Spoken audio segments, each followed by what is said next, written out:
he entered his own fight for South Africa in his late teens and 20s. In 1944, at the age of 26, he helped to found the ANC Youth League.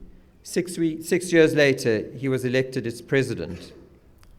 He struggled to get his university degree, but he did not give up until he had the degrees he wanted. He knew the power of education and pursued it for most of his life. He began his tertiary education at the University of Fort Hare, but left without a degree. Student politics got in the way when he was temporarily suspended for taking part in an SRC boycott to protest the quality of food served to students, and he left the university. So when we tease the students that they should protest about bigger issues, we should remember that those were the issues that set Mandela on his path. After he went to Johannesburg, he eventually began his studies again, first at night through correspondence courses with UNISA, and later at Wits University, where he was the only African in the Faculty of Law. But his full-time involvement in politics again got in the way. Madiba failed his final year at Wits 3 times, and finally was denied his degree in December 1949. It was another 4 years before he finally passed the qualifying examinations to become a fully fledged attorney. That same year, he and Oliver Tambo, who he met at Fort Hare, opened the only African law firm in South Africa, at a time when the government was passing laws specifically to limit the rights of non-white citizens. After Madiba was arrested in 1962, he used his time behind bars to educate himself further. He completed correspondence studies in his cell for a Bachelor of Law degrees from the University of London. And on Robben Island at night, he continued working on his LLB degree even after he was forced to stop studying for 4 years, after prison authorities discovered that he was smuggling pages of his autobiography to London. At the end of the punishment, he resumed his studies.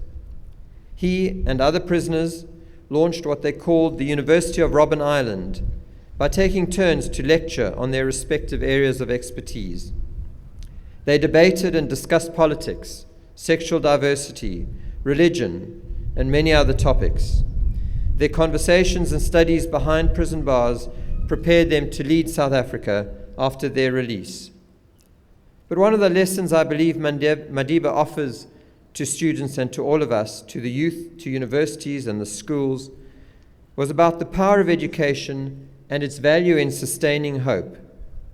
Because when he was enrolling in those correspondence degrees from behind bars, when he was encouraging his cellmates and prison mates to participate in educational activities, he was doing so in a context where they did not believe they would ever see the light of day outside of prison.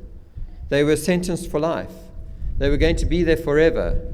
What was the point of enrolling in studies and pursuing more degrees?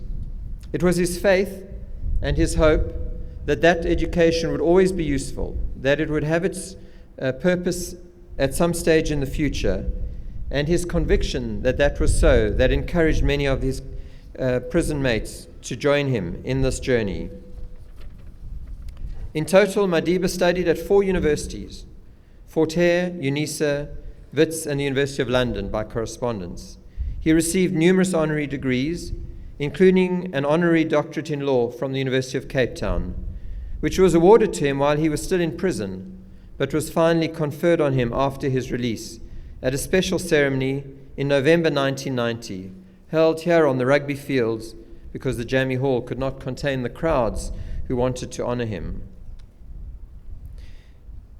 To signal this close link between the University of Cape Town and Nelson Mandela, and also to signal our special link and his message for education, the university proposes to rename one of its roads, the road that runs around the university and embraces it, starting with Rugby Road, just above the fields where he received his honorary degree, and the Circle Road, which encompasses the upper campus.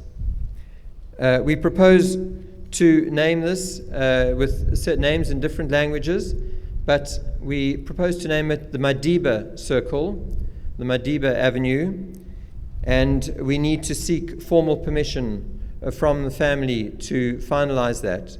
But we hope to confirm that link, to signal that link through a special naming ceremony. To help us as a community signal our special relationship and what Madiba has meant to us, over the next 10 days, we have designated quiet spaces around the campuses where we hope that staff and students will spend time and will record their own feelings and memories. We invite staff, students, alumni, and also members of the public to visit these areas to pay their respects, to record their reminiscences, to commune with one another. Immediately following this ceremony, we have opened spaces through Molly Blackburn Hall here, where there are sheets on which we encourage you to write your own messages, and a memorial book in which we encourage you to write messages. And these will be available throughout the 10 days. There will also be candles that you can light to commemorate the light that Madiba's life has shone on our world. We are honoring Madiba today in this ceremony, but I challenge you to follow his example throughout your lifetimes. You all have opportunities while you are here to help change your world. You will find more opportunities once you have your degrees. I encourage you to pursue them, to honor Madiba, and to help build your world and our world, to use your qualifications, your careers, and your lives to help transform the country Madiba lived for.